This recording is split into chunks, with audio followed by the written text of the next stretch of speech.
D'espoir pour l'Afrique. La jeunesse au sommet des institutions, lueur d'espoir pour l'Afrique. Alors, sur ce plateau, j'ai le plaisir de recevoir. Bon, Bango Baza déjà m'a habitué. Et ça, après plusieurs mois, je les ai plus eu sur mon plateau. Il s'agit bien évidemment de Jojo Moulamba, directeur Jojo Moulamba. Le directeur Jojo Moulamba. Le directeur Jojo Moulamba, journaliste, rédacteur. J'aime bien rédacteur en chef. Rédacteur en chef, le rédacteur en chef Jojo Moulamba, journaliste au sein de Geopolis Group. Et bonjour d'abord Jojo. Bonjour Curtis Panda. J'ai un réel plaisir de se retrouver encore une fois sur votre plateau. Oui. Voilà. On est là. Et surtout, l'une des personnes que vous appréciez aussi être face à face, qui est aussi à ma gauche, il s'agit de Dieu merci Moliki, à qui j'ai dit bonjour Dieu merci. Bonjour, cher Curtis, merci. J'ai la même impression que les directeurs en chef, c'est ça. Non, moi je rédacteur en chef. Le rédacteur. Rédacteur en chef. Rédacteur en chef. Ou journaliste tout court. Journaliste économique tout C'est court. toujours un plaisir Oui. de l'avoir en tout cas et pour partager dans une multitude de thèmes que nous pouvons développer. Oui, Merci nous pouvons développer. Alors, je sais que vous aimez bien contre-attaquer. Ça, je le sais très bien, fidèle à mes Voilà, il faut me protéger. Hein. Ouais. Non, raison pour laquelle j'aimerais passer directement la balle au directeur Olamba. Comme je vous ai dit, la jeunesse au sommet des institutions, lueur d'espoir ou lueur d'espoir pour l'Afrique. Aujourd'hui, nous pouvons voir il y a plusieurs pays, surtout les pays de l'AS, dont des jeunes ont pu quand même être au sommet de l'État, même ici en République démocratique du Congo, dans des postes stratégiques où on peut voir maintenant que on peut voir des jeunes être des ministres et assumer surtout des postes assez stratégiques de la nation. Alors, votre perception par rapport à ces courants, à ces mouvements où aujourd'hui la jeunesse veut vraiment prendre les rênes. C'est quoi d'abord votre perception par rapport à ça? C'est pas un risque pour les jeunes? Sont-ils déjà prêts? Bon, je pense que c'est une question à la fois intelligente et difficile à donner une réponse satisfaisante. Mais je pense que au regard de ce que nous observons, nous pouvons souligner que c'est quelque chose qui est voulu, qui est aussi voulu par de nombreux jeunes, un jour, c'est-à-dire de diriger un jour le pays, de prendre la tête du pays, puisque beaucoup de jeunes Africains s'est sentaient marginalisés par ce qu'on appelle la gérontocratie, donc le pouvoir par la gestion du pays par le vieillard. Et, on a beaucoup de pays comme ça où nous voyons, ici en Afrique particulièrement, où on voit c'est beaucoup plus le personnes plus âgées, le septagénaire, les octogénaires qui sont à la tête du pays. C'est pas, d'ailleurs, c'est pas seulement ici en Afrique, c'est aussi au-dessus d'autres cieux, dans d'autres continents, en Amérique, aux États-Unis. En France, c'était aussi le cas, mais en France, il y a un basculement qui a été opéré, c'est-à-dire on a vu un jeune président, Emmanuel Macron, qui aussi a formé lors de la législature précédente, du début de son deuxième mandat, un jeune Premier ministre, le tout premier jeune Premier ministre français, Gabriel Attal. Mais ici en Afrique, donc c'était un souhait des jeunes qui se sentaient marginalisés. Pourquoi? Parce que il participait moins à la gestion de l'État. On reprochait aux jeunes le manque d'expérience, sur la gestion de l'État. Mais la donne semble un peu changer, puisque on voit dans beaucoup de pays, ici en Afrique, l'Afrique de l'Ouest, où il y a de jeunes présidents, qui ont pris la commande du pays, certains par la voie de coup d'État et d'autres par la voie des élections libres, transparentes. Comme le cas du Sénégal. Comme le cas du Sénégal, on a du Diomaye Faye, qui est aujourd'hui président du Sénégal. Et d'ailleurs, d'après, si je peux indiquer cette source, il y a un site web sénégalais qui classe de plus jeunes présidents en exercice en Afrique. Il y a 10 présidents jeunes en Afrique. Bon, si je vois... Mais lui, il est le plus jeune. Non, il n'est pas le plus jeune, c'est Ibrahim Traoré de Burkina Faso. On a Mahamat Idriss Déby de Tchad, 40 ans. Idriss, c'est 36 ans. Assimi Goïta, 41 ans. Bassirou Diomaye Faye, lui, c'est 40 ans, 44 ans. Et Mamadi Doumbaya, 44 ans aussi. On a Andri Rajolina, 50 ans. Oumar Sissoko de Guinée-Bissau, 52 ans. Nswati Troa Etswani de Etswani, 55 ans. Ndaïchimie, le président du pays voisin Burundi, 55 ans. Donc on compte jusqu'à 55 ans de jeunes. Oui.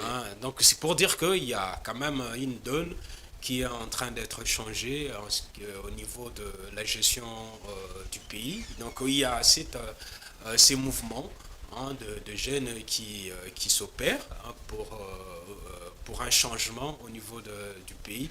Parce qu'il faut aussi souligner qu'il a été constaté que le vieux se sont accaparés du pouvoir et sans laisser le moindre place aux jeunes pour aussi émerger.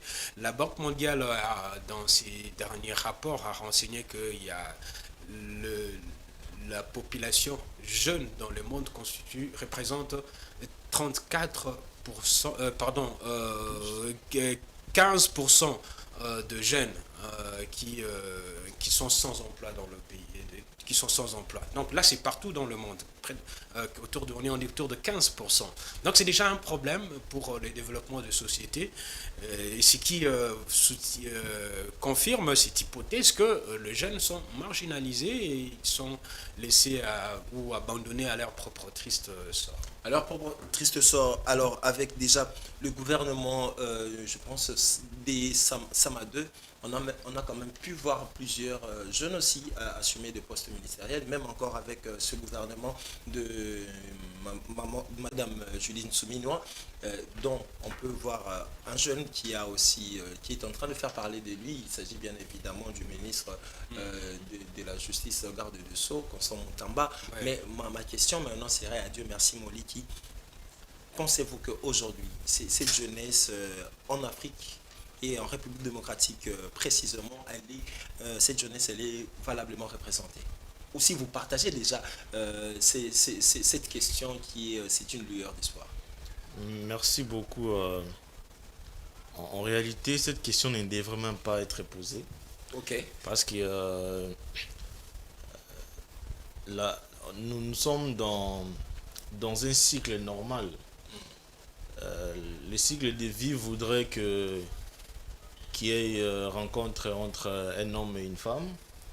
Et les deux vont mettre au monde un enfant. Et celui-là doit être éduqué, doit recevoir l'éducation, doit aller à l'école, doit apprendre à parler, tout ça. Et un jour, il est appelé à devenir parent comme ses parents à lui. Oui. Donc c'est pour dire que la jeunesse, comme on a inventé, que c'est l'avenir de demain, tout ça, je crois que c'est une logique.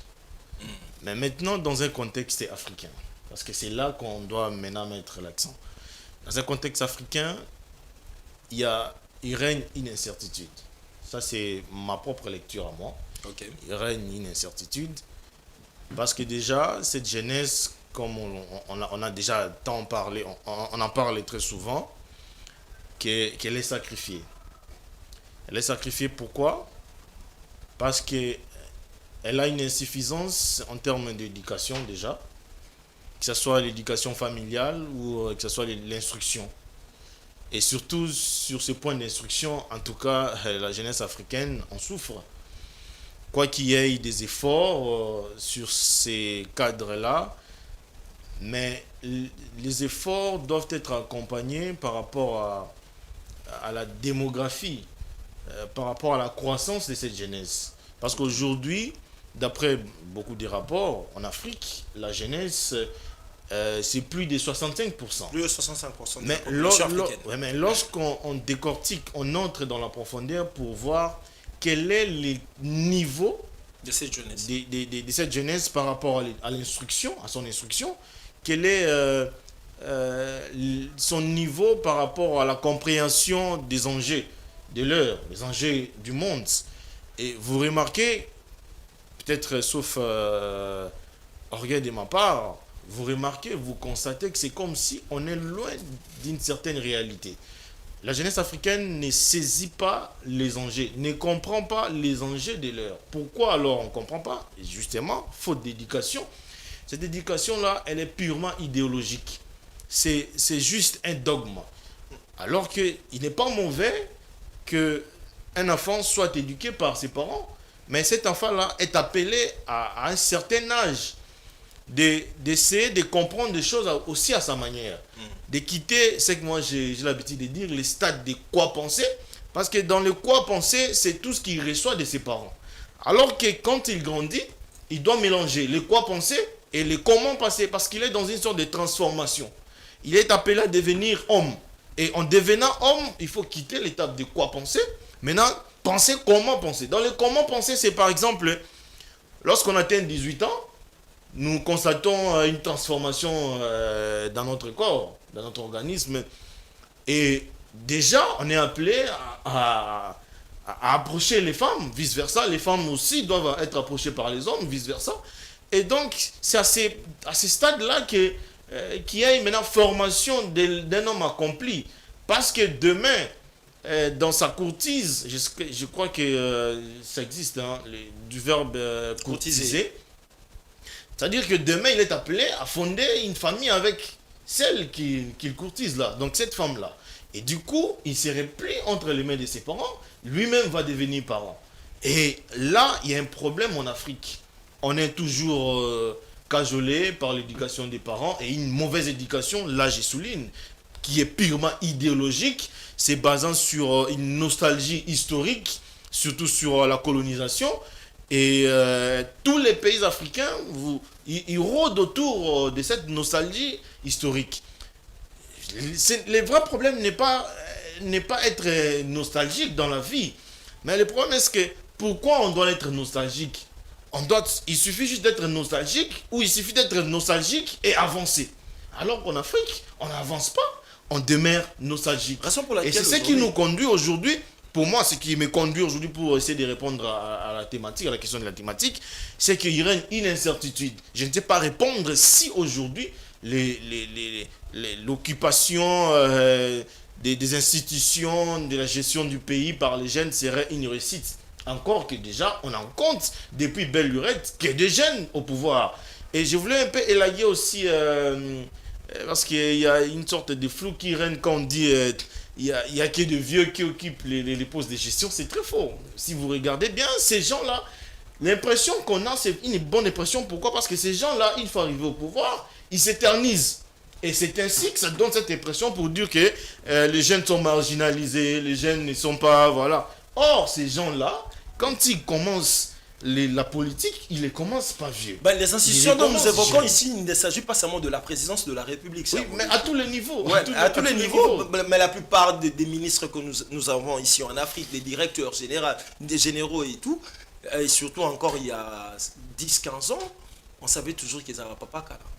Non, c'est juste cette impression-là, parce qu'ils ont une certaine expérience, une certaine durée dans le temps, et l'expérience est faite dans n'importe quel domaine, alors ça donne l'impression qu'il y a toujours de vieux. C'est cette impression-là. Donnez-moi un exemple. Par exemple, vous voulez qu'on parle de quelle gestion ici? Les mandataires des services publics, ou on parle de la gestion politique? Mais tout ça, c'est la politique aussi. Parce que la politique, c'est une manière de gérer une cité. Raison pour laquelle nous parlons, en gros, nous parlons des institutions. La jeunesse mais aujourd'hui, c'est ce que je disais, la jeunesse déjà est au sommet depuis belle lurette. Mais quelle est la production? Bon, si vous voulez qu'on parle par exemple de la vague qui est aujourd'hui, parce que le directeur l'a si bien dit, le rédacteur par exemple, voilà, les rédacteurs en chef, on a, vous l'avez même cité, vous l'avez dit ici, les jeunes ministres qu'on a aujourd'hui, c'est les ministres de la justice et des gardes des sceaux, c'est un jeune. On sent comment ils mouillent les maillots. Mais le problème, c'est qu'il ne faut pas les voir dans une sorte de singularité. on peut lui accorder beaucoup, on peut lui jeter beaucoup de fleurs parce qu'il joue, il est le seul joueur. Alors qu'une équipe n'est pas constituée que d'un seul joueur. La perte que j'ai par rapport à son énergie, c'est celle-là. C'est qu'il est dans une équipe. Alors que c'est lui-même le numéro 10. Une équipe ne peut pas jouer seulement sur le numéro 10. Une équipe doit être jouée par les latérales gauche et les latérales droite. Oui. Et ainsi de suite. La défense bien cadrée. Et les attaques. Qui est aussi sans oublier même un gardien. Malheureusement, c'est ça. En fait, toute son énergie sera absorbée par la quasi-absence de certaines de l'énergie qui manque dans une sorte de synergie qui doit nécessairement avoir lieu. Mais malheureusement, ce n'est pas le cas. Ouais, Monsieur Moulamba, je sais que vous allez aussi rebondir par rapport aux propos de Monsieur Mouliki, mais vous avez dit, on commence à voir, il y a certaines avancées, et Monsieur Mouliki, ici sur ce plateau, a bien dit que Monsieur Moutamba, qu'on ne voit pas dans une singularité pour apporter des nouvelles choses, mais il risque d'être étouffé, d'être absorbé, toute son énergie, parce qu'il est seul. Alors, parlons des défis auxquels cette jeunesse africaine, congolaise est confrontée. Si aujourd'hui ils accèdent, pensez, quels sont pour moi les principaux défis d'après vous, avec ce que nous avons eu, avec d'abord les sexagénaires, septagénaires, les octogénaires, dont vous avez évoqué, mais ces jeunes-là aujourd'hui qui accèdent au pouvoir, vous avez parlé d'Assimi Goïta, d'Ibrahima Traoré, Faye aujourd'hui, même si je me rappelle bien, le président Tshisekedi a accédé au pouvoir, c'était à 55 ans, lors de son premier mandat, si je ne m'abuse. Alors, cette jeunesse aujourd'hui, quels sont pour moi les défis majeurs qu'ils ont si l'Afrique de demain, nos enfants, nos petits-enfants, devront aussi jouir de tout ce dont les autres pays, surtout de l'Occident, jouissent? Il faut commencer d'abord par rappeler que en 1965, Mobutu était très jeune. Très jeune. Très jeune. Et ici, là, vous rejoignez M. Mouliki. Oui, la population congolaise, à l'époque, avant que le pays ne devienne Zaïre, avait fondé son espoir. Sur la jeunesse. Sur le jeune président, hein, Mobutu, c'est Zabanga d'heureuse mémoire. Et puis il a vieilli dans le pouvoir, jusqu'à quitter les commandes du pays à l'âge de 60, donc aussi vers les années, lorsqu'il avait la soixantaine. Et par lui, on a connu aussi un autre président jeune. Lui, il avait la vingtaine. C'est l'ancien président Joseph Kabila Kabange, et tous les jeunes avaient fondé leur espoir sur ces jeunes présidents. Et puis après, il a quitté le pays à l'âge avec la quarantaine, mais les jeunes sont restés sans espoir. Les taux de chômage n'ont cessé de grimper, d'augmenter, tout ça, il y a eu flambé. Ça continue d'ailleurs jusqu'à aujourd'hui. Donc, moi, je pense que le problème, ce n'est pas le jeune qui doivent prendre le commande du pays, c'est le système. Okay. C'est le système qui échoue. Quel est le système de gestion que nous mettons en place? C'est ça. Comme Barack Obama a dit, nous n'avons pas besoin des hommes forts, mais des institutions fortes. C'est ce qui fait un État. Il y a même aussi un linguiste américain, Noam Chomsky, qui a fait une déclaration, qui a une citation vraiment très inspirante. Il dit il n'y a pas de pays pauvre dans le monde, mais c'est plutôt le système qui est mis en place qui ne réussit pas. Moi je dis c'est un problème de système. Quel est le système de gestion que nous avons mis en place? Le président Tshisekedi a nommé beaucoup de jeunes dans le gouvernement, dans les entreprises, mais ils évoluent dans quel système de gestion, hein? Dans un système où la corruption règne en maître, dans un système où le détournement règne en maître, dans un système où les actions ne sont pas bien coordonnées. Donc c'est ça, il y a un problème. Donc moi je pense que ce qu'il faut mettre en exergue ici, c'est pas plutôt le caractère jeune, mais c'est la vision, c'est les systèmes qui doit être bien défini pour que ce jeune puisse évoluer normalement. Macron est un jeune, il est venu en France, mais il a trouvé déjà le système de gestion français, même si on peut lui reprocher certaines tares, mais dans sa manière de diriger, un peu de dictature, tout ça. Mais les systèmes, l'administration française, elle est forte. Elle est forte, Ça résiste, elle continue.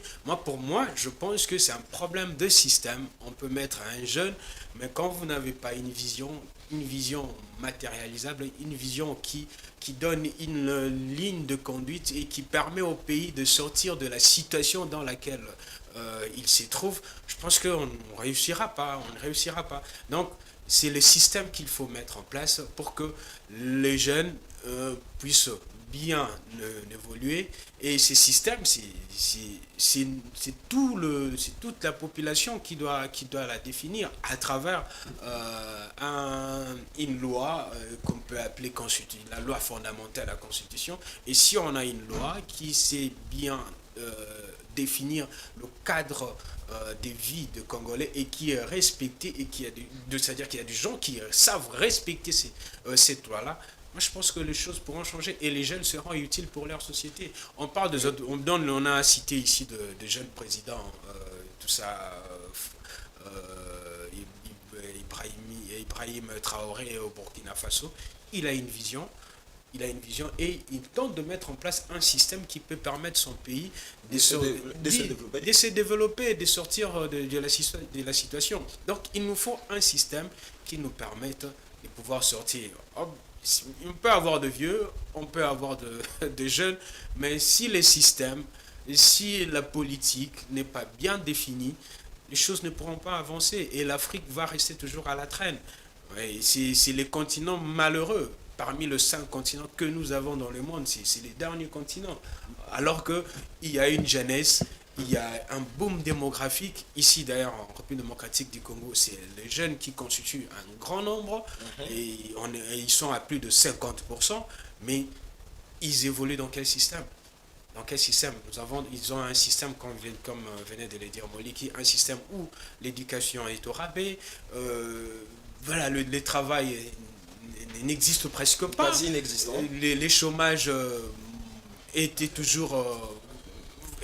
donc il y a le taux de chômage qui ne cesse de grimper. Donc je pense qu'il nous faut un système politique qui permet à tout le monde d'émerger. Tant qu'on n'a pas ces systèmes, tant qu'on n'a pas un modèle d'organisation qui fait en sorte que tout le monde puisse s'y retrouver, je pense qu'on ne réussira pas. Qu'on mette un jeune ou un vieux, mais si le système où le modèle politique, le modèle d'organisation de la société n'est pas bien défini, les choses ne pourront pas marcher. Restons sur ce que vous venez de dire, le système.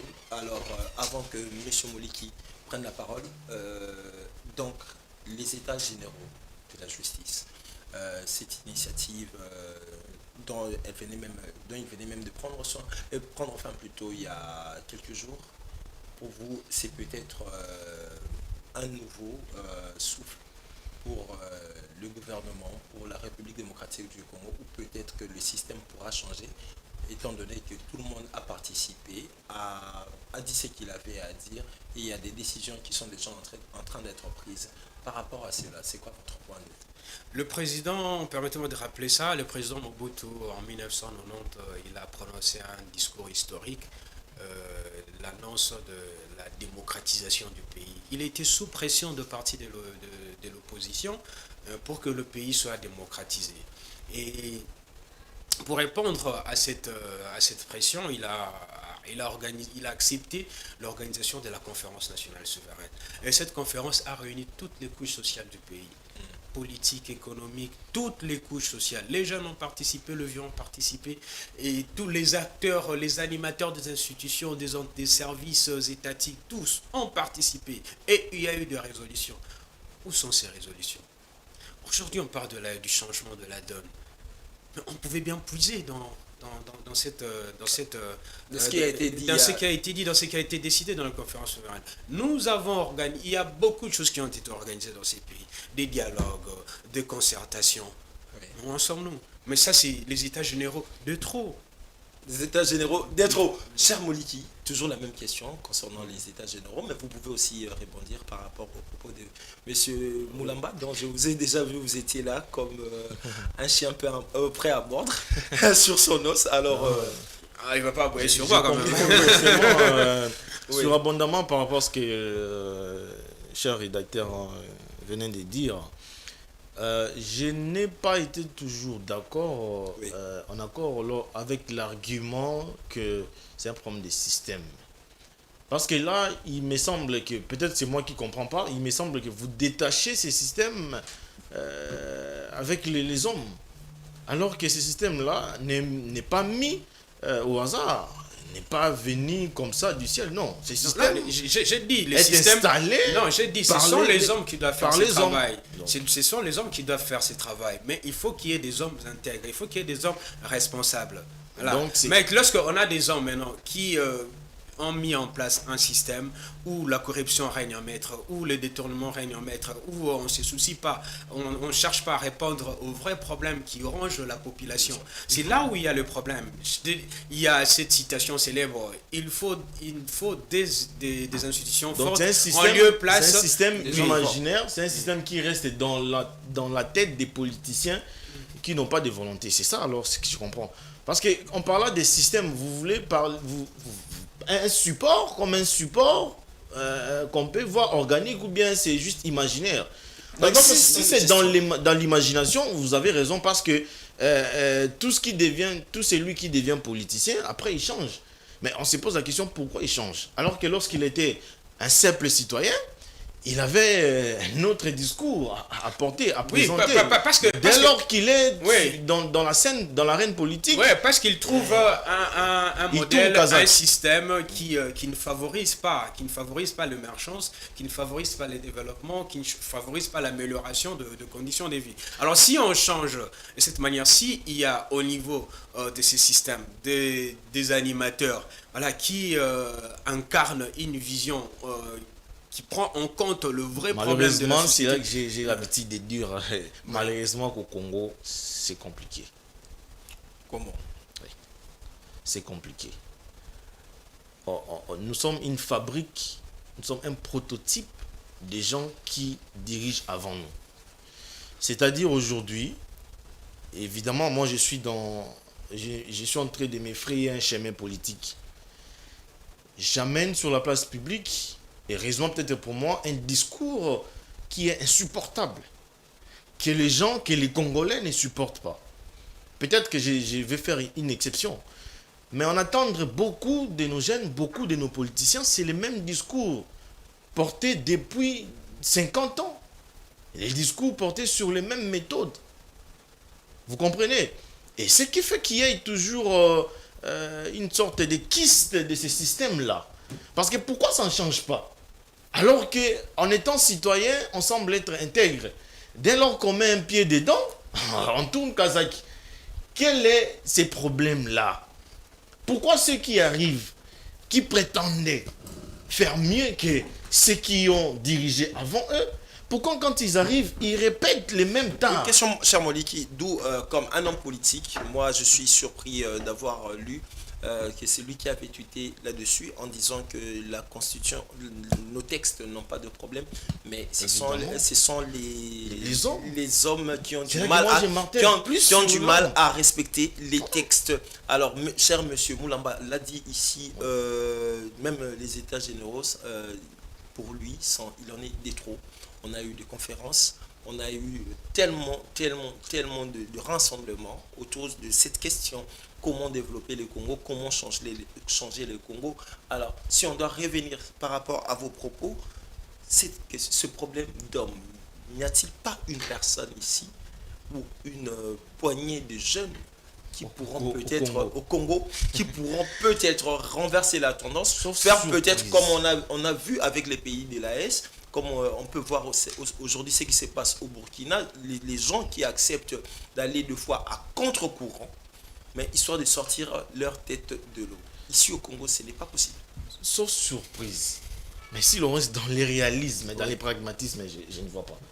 Et puisque nous sommes en train de réfléchir, Oui. on ne peut pas s'empêcher de proposer, et comme font exactement les autres. Mais sauf que ce sont des propositions à répétition qui ne changent pas. C'est ainsi que les rédacteurs, les rédacteurs, c'est ça, Le rédacteur, concluent pour lui déjà que ces états généraux n'auront aucun impact. En fait, mais pour ce faire, alors, comme je dis, on ne peut pas se soustraire d'une quelconque réflexion. Je disais, les défis ici, il existe pour moi qu'un seul défi, mais dans lequel il y a beaucoup d'autres défis à relever. Mais l'unique défi pour moi, c'est les défis de l'éducation, c'est les défis, c'est l'absence d'un programme ordonné et coordonné.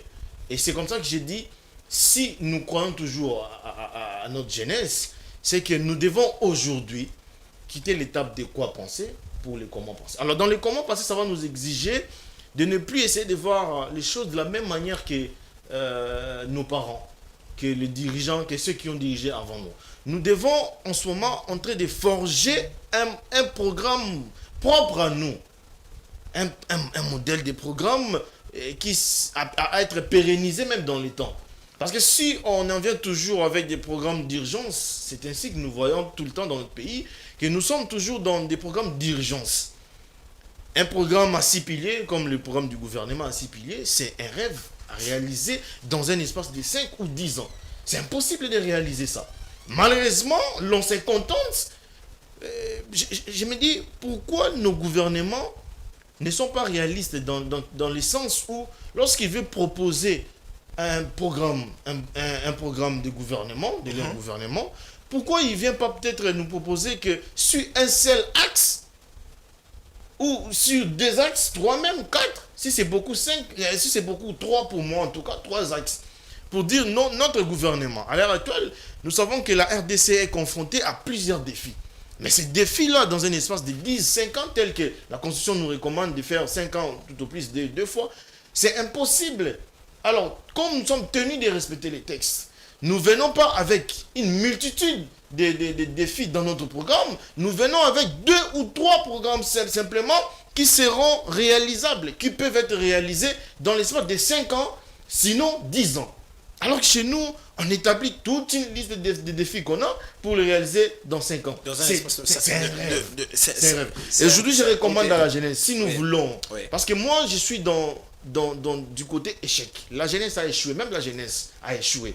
Mais si il y a toujours une certaine espérance en cette jeunesse-là, alors je propose qu'on ait un programme qui sera pérennisé. Un programme, j'aime un ami qui aime parler des programmes d'une civilisation, un programme civilisationnel. Donc il faut qu'on ait un programme dans 50 ans. Comment on doit procéder. Et deuxième chose, éviter et sortir de tout préjugé. Parce que nous sommes teintés des préjugés qui est venu de l'éducation qu'on a reçue de nos parents, une éducation basée sur la nostalgie. Cette éducation-là n'aide personne. Basée sur la nostalgie, et c'est un peu d'en dire basée plus. sur la nostalgie sur des faits coloniaux en fait. Ok. Parce que nous écrivons notre histoire, toujours avec référence colonialiste, voilà. Oui. Donc, on fait toujours des références. On dit non, nos aïeux ont été coupés les mains. Nos aïeux ont subi des... Oui, ils l'ont subi, c'est vrai. C'était une période.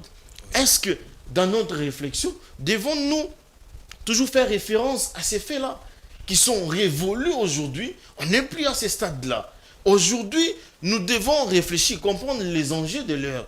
Comment est-ce que le monde se dessine? Qu'est-ce que ces enjeux-là nous demandent à faire? Quelle attitude adopter aujourd'hui? C'est ainsi que pour moi, j'ai toujours dit, nous devons quitter cette étape de nostalgie colonialiste.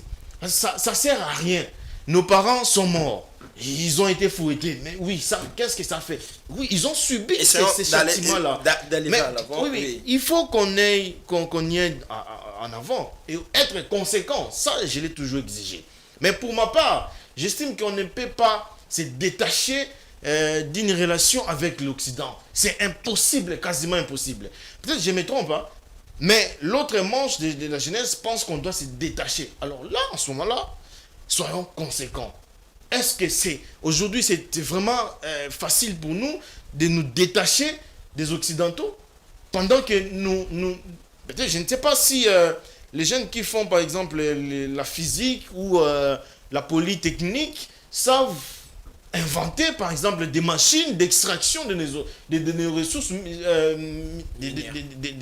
nos mines. S'il n'y a pas, ça veut dire qu'à un certain moment, nous sommes obligés d'avoir une main-d'œuvre de l'extérieur. Et cette main-d'œuvre-là, qui apporte son instrument à lui, comprenez que dans les partages des dividendes, vous n'aurez pas la part égale.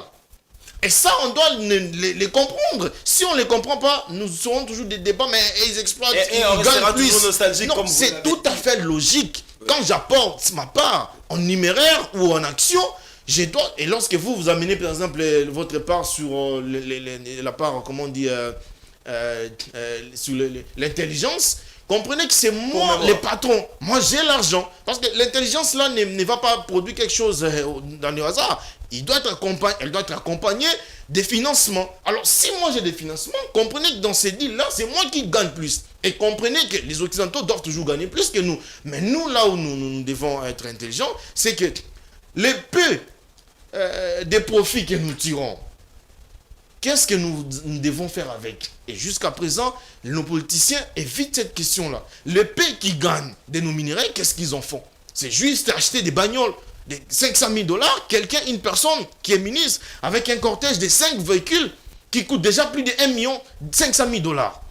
C'est pas possible. Alors, d'où trouve-t-il cet argent? Merci, cher. Si les Occidentaux vous pillent, si les firmes internationales ne font que vous piller, d'où nos politiciens trouvent l'argent pour acheter des bagnoles aussi coûteux comme c'est. Vous avez évoqué, vous avez parlé de 2 points très cruciaux. Premièrement, vous avez évoqué l'éducation et la deuxième des choses, vous avez vraiment parlé de l'exploitation, de comment est-ce que nous-mêmes, chers Africains, nous pouvons exploiter nos ressources. Raison pour laquelle la question que j'avais pour cher monsieur Moulamba, certes rédacteur en chef, mais aussi analyste et spécialiste sur les questions minières et technologiques, raison pour laquelle je dis le minerai 3T. Oui, nous en avons, mais le rôle de la jeunesse, la technologie plutôt, comment cette jeunesse peut aujourd'hui utiliser cette technologie dont nous sommes, je dirais, l'Afrique est peut-être le cœur de tout ce que nous voyons dans le monde, comment l'Africain peut en profiter enfin de bâtir un programme ou un projet civilisationnel qui peut même s'étaler dans 50 ans parce que la technologie, elle ne va plus... elle va plus se stopper, elle ne va qu'évoluer, mais si on doit avoir un projet civilisationnel. Et en même temps, ça change nos habitudes, nos comportements. Ça change aussi nos habitudes, nos comportements. Nous, chers utilisateurs, la jeunesse qui est le cœur, possédant presque tous les minéraux qui fait fonctionner tous ces appareils, votre point de vue, la conscience de cette jeunesse, dont on veut qu'il puisse donner l'espoir au futur, c'est quoi votre mot à dire là-dessus? Bon, moi je vais commencer par ce que vous avez d'abord posé comme question. S'il y a un lueur d'espoir pour les jeunes Africains et qui voient d'autres jeunes devenir présidents de leurs États, oui. Voilà. Par rapport à cette question, il faut comprendre que l'espoir ne peut naître que si ceux qui sont à la tête du pays mettent en place de modèles d'organisation qui tiennent compte de réels problèmes et qui rongent ces jeunes et qui proposent des solutions qui répondent à ces problèmes. Vous avez par exemple au Sénégal, où il y a Diomaye Faye qui a constaté qu'il n'était pas en mesure de prendre des mesures qui pouvaient répondre favorablement aux besoins de la jeunesse sénégalaise. Alors, il va dissoudre l'Assemblée nationale, le pays organise des élections législatives anticipées, et maintenant c'est son parti qui est déjà proclamé largement vainqueur Vainqueur. de ces élections législatives. Donc c'était une manière pour lui de faire entendre la voix de la jeunesse sénégalaise. Il y avait un problème au Sénégal, c'était avec l'exploitation, avec la pêche sur le côte sénégalaise. De bateaux de pêche de pays européens exploités sans, sans laisser sans laisser de l'espace aux pêcheurs sénégalais. Alors qu'il y a plus de 600 000 Sénégalais qui vivent de la pêche. Alors il fallait qu'il y ait des lois qui permettent aussi à ces Sénégalais de pouvoir s'y retrouver, de bénéficier de leurs propres ressources. Voilà. Et le vrai problème ici dans nos continents, c'est ce qui nous manque, ce qui fait aussi que nous ne puissions pas avancer, nous ne puissions pas aussi mettre en place des systèmes efficaces et qui tiennent compte de vrais problèmes, c'est que l'intelligence est absente, nous n'avons pas les experts qu'il faut, nous n'avons pas les équipements qu'il faut.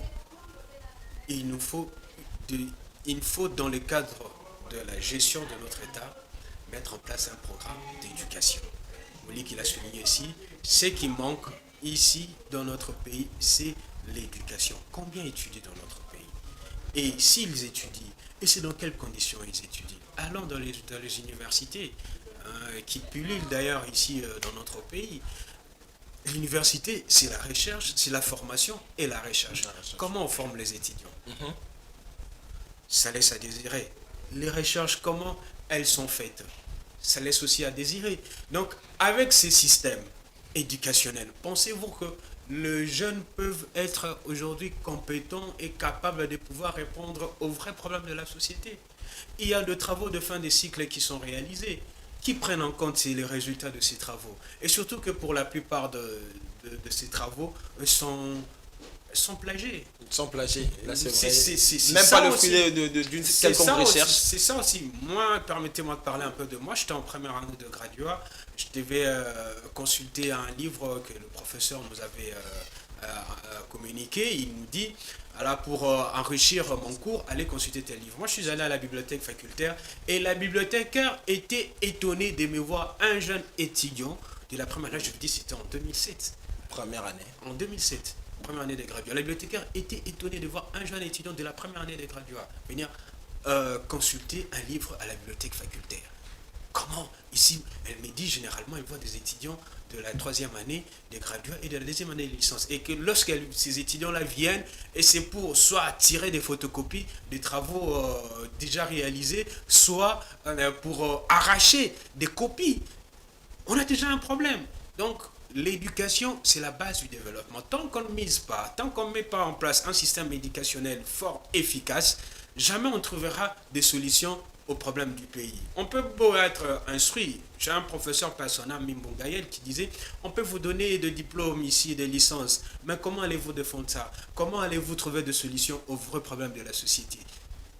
Pour trouver de vrais problèmes de la société, il faut non seulement être instruit, mais il faut aussi être intelligent. On est intelligent, lorsqu'on est intelligent, c'est-à-dire que vous connaissez les choses et vous savez comment aussi utiliser ces connaissances pour le bien-être de tous. Donc, un système éducationnel efficace, ça va aider le pays, ça va aider les jeunes à pouvoir émerger et à faire face à ce que nous décrions tous, les néocolonialismes, la domination occidentale et tout ça. Mais tant qu'on ne va pas le faire, on restera toujours dans le statu quo et les Occidentaux continueront toujours à dominer et on se sentira toujours dominé parce que nous les voulons. Nous les voulons. Et pour qu'on n'y arrive pas à ce niveau-là, il faut que nous puissions étudier. Il faut que le système éducatif soit efficace et aussi qu'il y ait de la rigueur dans la gestion. Qu'il y ait de la rigueur dans le quand on gère avec laxisme, on laisse n'importe qui faire n'importe quoi. Ça devient, c'est un problème. Ici, je prends le cas de notre société. Ici, quand on lance un programme, on dit, voilà, il faut réhabiliter des routes. Il y a défini un chronogramme de 2 ans. Mais ça fait 10 ans que la route qu'on a lancée, les travaux de réhabilitation qu'on a lancés pour la construction des routes, on a un problème d'éthique. On a un problème d'éthique. Et tant qu'on n'a pas d'éthique, tant qu'on ne sait pas respecter les règles de la société, le pays va toujours échouer. Donc, pour les jeunes qui prennent les commandes de nos pays, qu'ils sachent mettre en place des systèmes de gestion efficaces. Venir avec des projets. Quand on a pour ambition. Les projets, nous en avons. Oui. Non, Les venir pro- avec des projets efficaces, ayant surtout l'aspect civilisationnel, comme l'avait dit, Oui. qui va durer dans le temps. Il faut de la rigueur. Oui. Puisque vous ne pouvez pas éduquer les enfants Non, sans parce que rigueur. ici, dans cette société, Ah. ici au pays, on a vu certaines personnes qui blablataient bien avant, mais en étant au pouvoir, on comprend que la personne n'avait aucune vision, était simple Non, parvenu. le problème c'est que lorsqu'il entre dans... C'est un simple parvenu. Non, lorsqu'il entre dans les systèmes, nous le connaissons tous ici. Lorsqu'il entre ici à Kinshasa ou en RDC, lorsqu'il entre dans les systèmes, il trouve un système. Et il s'adapte. Et il s'adapte à ça. Parce Donc que vous vous adaptez dans les mal. oui, c'est ça le problème. Alors que c'est si on Attendez, était bien attendez, éduqués, attendez, s'il on vous plaît. démissionnerait tous. Non, c'est une question d'éthique. C'est une éthique. L'éthique, c'est à plusieurs niveaux. Nous avons, ce que nous vivons aujourd'hui dans nos institutions, dans nos services ici, c'est qu'il y a ce qu'on appelle par l'éthique de compromission. Voilà, on sort 100 000 $ pour réaliser un travail. On vous dit, bon, c'est comme c'est vous qui devez faire ce travail-là. Hein, vous avez votre part. Et vous acceptez, automatiquement, vous ne pouvez pas dénoncer. Et c'est qui vous avez donné cette idée-là. Donc, vous avez le main lié. Cette éthique de compromission, c'est ce qu'il faut bannir dans notre société. Donc, le problème, c'est à ce niveau-là. Il faut mettre en place un système efficace avec rigueur. Regardez, prenons les exemples ailleurs. Regardons la Chine. Vous posez un acte de corruption, c'est même votre famille, vos enfants, même vos petits-enfants ne travailleront plus.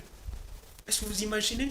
Merci vraiment, cher rédacteur en chef Jojo Moulamba. Ouais, je crois vraiment que ça nous avait manqué, ces genres de débats. Surtout moi, ça m'avait énormément manqué. Je rappelle vraiment que Dieu merci Moliki a tellement à dire. Mais aujourd'hui, compte tenu de plusieurs paramètres, Monsieur Moliki, c'est la dernière question. Vous avez dit cette question, en principe, ne devait pas être posée.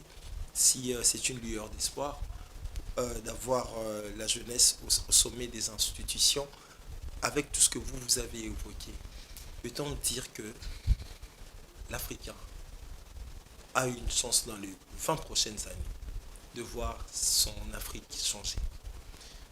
Oui, c'est toujours possible, mais à Non, condition... selon analyse et tout ce qui a été évoqué ici, surtout avec ce problème d'hommes, ces problèmes, on a déjà des gens qui sont sous condition qu'ils mandat. rectifient les tirs. Si on ne rectifie pas les tirs, Et c'est aussi votre moi je vais être dernier vraiment mot un prophète des malheurs. Oui, c'est si aussi on votre ne dernier rectifie mot. pas les tirs, Oui. on va attendre 1000 ans. On va toujours continuer à accuser les Occidentaux. Alors que ils seront, je ne sais pas d'où. Déjà là, ils sont en train de fabriquer des appareils Elon Musk qui fait exceptionnels. peur déjà. Elon Musk qui Donc fait peur. d'ici 10 ans ou 20 ans, ils vont commencer à voler. Juste on te met une piste, tu voles sans ailes. Ils vont commencer à voler. Pendant que nous, on sera toujours 100 ans en arrière. Si on continue avec cette allure des dogmatiques, des idéologiques, une idéologie sans fondement, une idéologie sans rationalité, on ne va pas évoluer. Je m'inscris vraiment au prophète des malheurs. Si on continue avec cette allure, l'Africain n'a aucune chance de s'égaler à l'Européen. Alors, à moins que la notion du développement, la définition du développement, ne soit pas comme moi je les perçois. Donc, si chacun de nous pense que à la dimension où il se retrouve, pour lui c'est un développement, tant mieux. Alors en ce moment-là, arrêtez d'indexer les Européens. Parce qu'eux, ils ne vont pas croiser les bras. Et ils sont toujours dans les recherches. Parce qu'ils ont une base de données sur l'éducation. L'éducation, c'est pas seulement aller à l'école, finir les humanités, aller à l'université et puis chercher un boulot. Non. L'éducation, c'est même dans les recherches. Qu'est-ce que nous faisons pour ce qui est des recherches chez nous au Congo et même en Afrique? Peut-être certains pays africains, ils avancent par rapport à nous. Mais je reste dans un contexte congolais. Quel est le budget qui est doté par rapport à la recherche? Ici, chez nous, on fabrique des universitaires commerçants. Et c'est bien dommage. J'ai toujours martelé sur ça. Ici, au Congo, on forme des universitaires commerçants. Parce qu'aujourd'hui, les regards est tourné que sur l'entrepreneuriat.